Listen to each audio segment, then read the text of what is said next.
আসসালামু আলাইকুম রহমতুল্লাহ।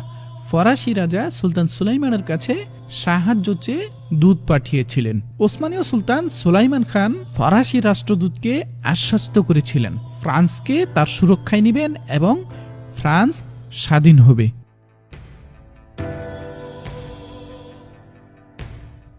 তিনি ধারাবাহিকভাবে হযরত আবু আইয়ুব আল আনসারী রাদিয়াল্লাহু তাআলা আনহুর কবর, তার পিতা ইয়াবুত সুলতান সেলিম খানের কবর, দাদা দ্বিতীয় বাইজিদ খানের কবর এবং ফাতিহ সুলতান মেহমেদ খানের কবর জিয়ারত করে 1526 সালের 23 এপ্রিল ৮০,০০০ সৈন্য এবং ৩০০টি কামানের একটি বিশাল বহর নিয়ে হাঙ্গেরিয়ার উদ্দেশ্যে যাত্রা শুরু করেন।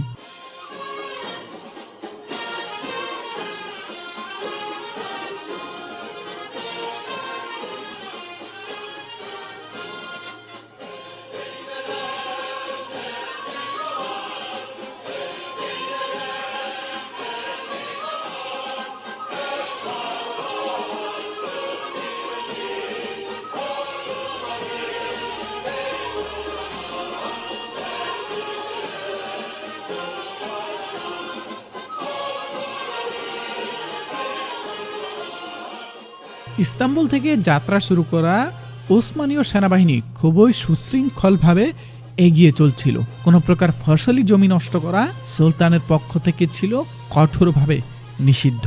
ওসমানীয় সেনাবাহিনী এদেন, প্লবদ্বীপ, সোফিয়া, নিস হয়ে বেলগ্রেডের দিকে অগ্রসর হয়।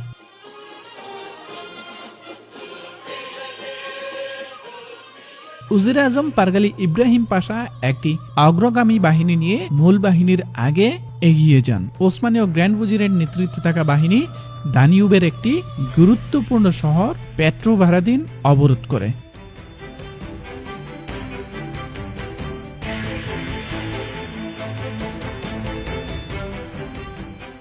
অবরোধের ১২তম দিনে প্রাচীরের নিচ দিয়ে সুড়ঙ্গ খনন করে ওসমানীয় সেনাবাহিনী দুর্গে প্রবেশ করে এবং পারগালি ইব্রাহিম পাশার দুর্দান্ত কৌশলে সহজেই দুর্গটি ওসমানীয়দের অধীনে চলে আসে।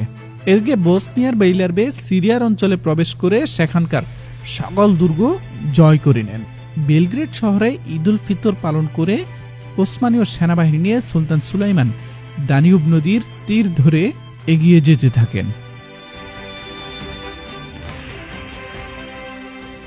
উজলাক দুর্গে পৌঁছে দুর্গটি অবরোধ করে ওসমানীয়রা। ৭ দিনের তীব্র অবরোধের পর এই দুর্গটিও জয় করে নেয় ওসমান গাজীর সন্তানেরা। কারণে সুলতান সুলাইমান তার সেনাবাহিনীকে বলেছিলেন তাদের লক্ষ্য হাঙ্গেরিয়ার রাজধানী বুদাপেস্ট।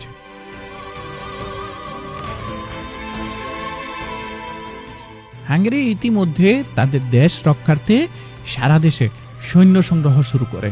মুসলমানরা একের পর এক সীমান্তবর্তী দুর্গগুলো জয় করতে থাকায় হাঙ্গেরির জনগণের মধ্যে আতঙ্ক ছড়িয়ে পড়ে। হাঙ্গেরির রাজা দ্বিতীয় লুই জার্মান সম্রাট পঞ্চম চার্লসের কাছে সহযোগিতা চেয়েছিলেন, কিন্তু জার্মান সম্রাট পঞ্চম চার্লসের বিরুদ্ধে ইংল্যান্ড, ফ্রান্স, পোপ, ভেনিস এবং মিলানের মধ্যে একটি জোট তৈরি হয়েছিল। জার্মানরা যদি হাঙ্গেরিয়াকে সমর্থন করতে এগিয়ে যেত, ইউরোপের এই জোট বাহিনী জার্মানিতে আক্রমণ করতে এগিয়ে আসত।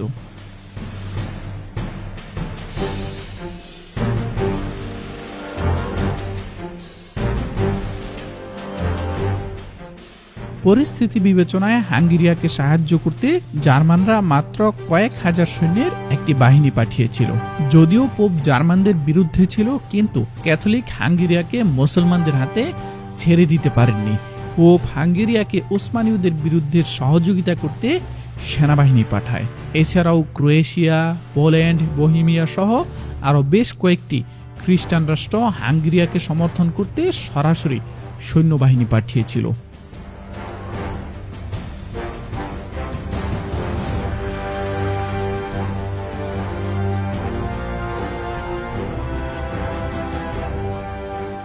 দ্বিতীয় লুইয়ের নেতৃত্বে সংগৃহীত মিত্রবাহিনীর সৈন্য সংখ্যা দাঁড়ায় ৫০,০০০-এরও বেশি। হাঙ্গেরির রাজা তার নেতৃত্বে বিশাল এক সৈন্যবাহিনী নিয়ে ওসমানীয়দের বিরুদ্ধে লড়াই করতে অগ্রসর হতে থাকে।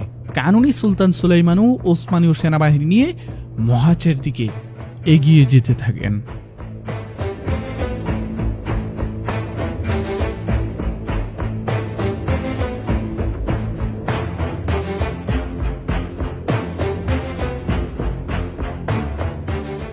অবশেষে মোহাজ সমভূমিতে ওসমানীয় সেনাবাহিনী এবং খ্রিস্টান সেনাবাহিনী একে অপরের মুখোমুখি হয়। দানিউবের ধারে অবস্থিত মোহাজের ময়দানের ঠিক পাশেই কারাসু নামক একটি জলাভূমি ছিল। শহরের দক্ষিণ পশ্চিমে ছিল একটি উঁচু পাহাড়। সুলতান সুলাইমান নাগিনিয়ারাত পাহাড় ধরে এর সামনের উপত্যকায় অবস্থান নিয়েছিলেন।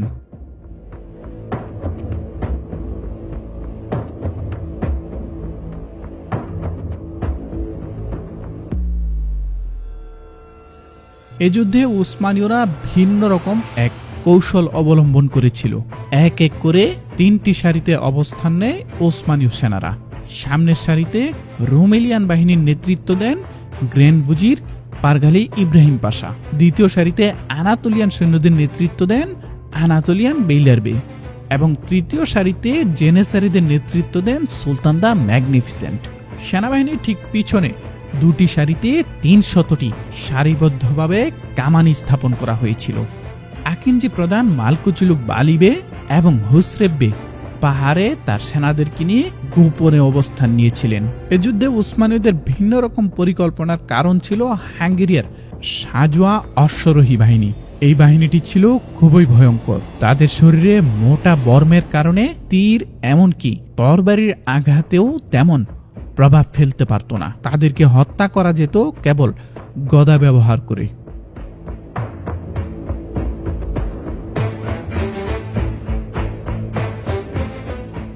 এজন্যই সুলতান সুলাইমান এবার ভিন্ন এক পদ্ধতি অবলম্বন করেছেন। হাঙ্গেরিয়া তাদের নিজস্ব পরিকল্পনা অনুসারে 2টি সারিতে বিভক্ত হয়। প্রথম সারির নেতৃত্ব দেন কমান্ডার টেমোরি। দ্বিতীয় সারির মোট 4টি শাখার নেতৃত্ব দেন হাঙ্গেরির রাজা লুই। সেনাবাহিনীর মাঝখানে স্থাপন করা হয় 85টি কামান। ভর দুপুরে হাঙ্গেরিয়ান সৈন্যরা লড়াইয়ের জন্য উত্তেজিত হয়ে ওঠে। কানুনি সুলতান সুলাইমান অশ্রুসিক্ত নয়নে 2 হাত আসমানের দিকে তুলে মোনাজাতে বলেন, হে রাব্বি, সকল শক্তি ও ক্ষমতা একমাত্র তোমারই। উম্মতি মুহাম্মাদিকে সাহায্য করো।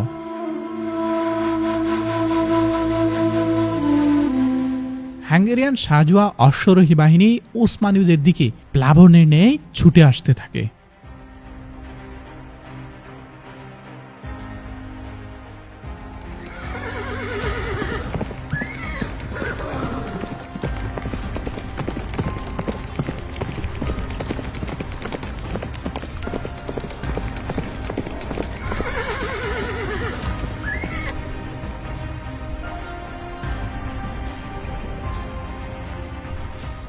হাঙ্গেরিয়ান অশ্বারোহী বাহিনীর আক্রমণ ছিল খুবই ভয়াবহ। প্রথম দিকে রোমেলিয়ান সৈন্যরা বেশ ক্ষয়ক্ষতির সম্মুখীন হয়েছিল, কিন্তু উজির আজম পারগালি ইব্রাহিম পাশা কৌশলে উসমানীয় সৈন্যদেরকে 2 দিকে ছড়িয়ে দেন এবং হাঙ্গেরিয়ান সৈন্যদেরকে সামনের দিকে এগিয়ে আসতে ফাঁদ পাতেন। হাঙ্গেরিয়ান সৈন্যরাও পারগালি ইব্রাহিম পাশার দুর্দান্ত এই কৌশলটি বুঝতে না পেরে সামনের দিকে এগিয়ে আসে। এরপর উসমানীয়দের দ্বিতীয় সারিতে থাকা আনাতোলিয়ান সৈন্যরা হাঙ্গেরিয়ান অশ্বারোহী বাহিনীর উপর আক্রমণ করে এবং এই আক্রমণের পরও পূর্বের মতো ওসমানীয় সৈন্যরা আবারও 2 দিকে ছড়িয়ে পড়ে।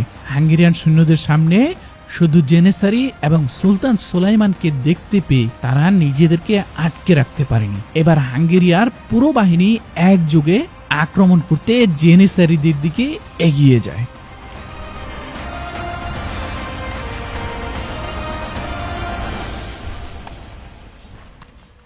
হাঙ্গেরিয়ানরা যখন সুলতান সুলাইমানের দিকে এগিয়ে যাচ্ছিল, পাহাড়ের আড়ালে থাকা আকিনজি প্রধান মালকুচুল বালিবে তার নেতৃত্বে থাকা আকিনজি সৈন্যদেরকে নিয়ে ময়দানে নেমে আসেন। হাঙ্গেরিয়ান সৈন্যরা এগিয়ে আসতে আসতে ওসমানীয়দের উন্মুক্ত কামানের সামনে এসে উপস্থিত হয়। এবার সুলতান সুলাইমান ওসমানীয়দের 300টি কামান থেকে একযোগে গোলা নিক্ষেপ করার নির্দেশ দেন।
হাঙ্গেরিয়ান সৈন্যরা যখন ওসমানীয়দের কামানের গোলায় নাস্তানাবুদ হচ্ছিল, ওসমানীয় সৈন্যরা তখন দুই পাশে দাঁড়িয়ে দাঁড়িয়ে তা উপভোগ করছিল। ওসমানীয়দের কামানের গোলার সামনে টিকতে না পেরে পিছু হটতে শুরু করে হাঙ্গেরিয়ান সৈন্যরা। আর ঠিক তখনই পিছন দিক দিয়ে ওসমানীয় সৈন্যরা হাঙ্গেরিয়ানদেরকে আটকে দেয়। তিন দিক দিয়ে আটকে পড়া হাঙ্গেরিয়ানদের পালানোর একটি মাত্র পথ খোলা ছিল, আর তা হলো কারাসো জলভূমি। অসংখ্য হাঙ্গেরিয়ান সৈন্য পালানোর পথ খুঁজে না পেয়ে জলাভূমিতে লাফিয়ে পড়ে। এদের মধ্যে খুব কম লোকই জীবন নিয়ে পালাতে পেরেছিল।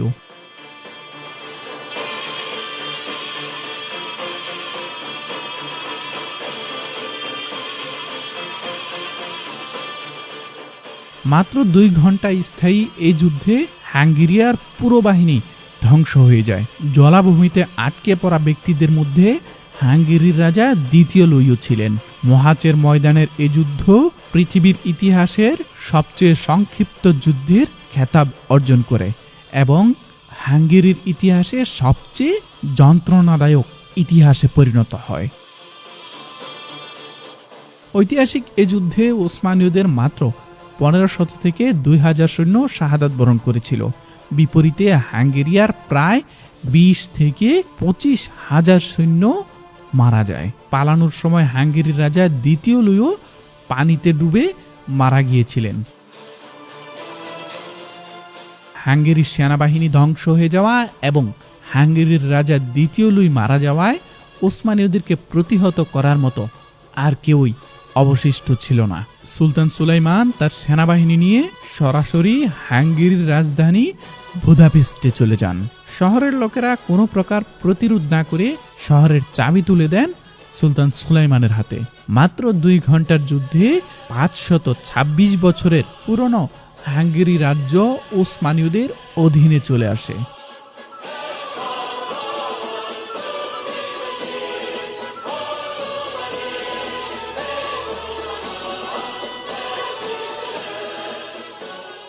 বেলগ্রেড শহরে ঈদ উল ফিতর উদযাপন করা সুলতান সুলাইমান ঈদ উল আজহা উদযাপন করেছেন হাঙ্গেরির রাজধানী বুদাপেস্টে। অল্প সময়ের ব্যবধানে পুরো হাঙ্গেরিয়া জয় করায় সমগ্র ইউরোপ জুড়ে আতঙ্ক ছড়িয়ে পড়ে। ইউরোপীয়দের কানে একটি শব্দই বাজতে থাকে, মুসলমানরা আসছে, মুসলমানরা আসছে।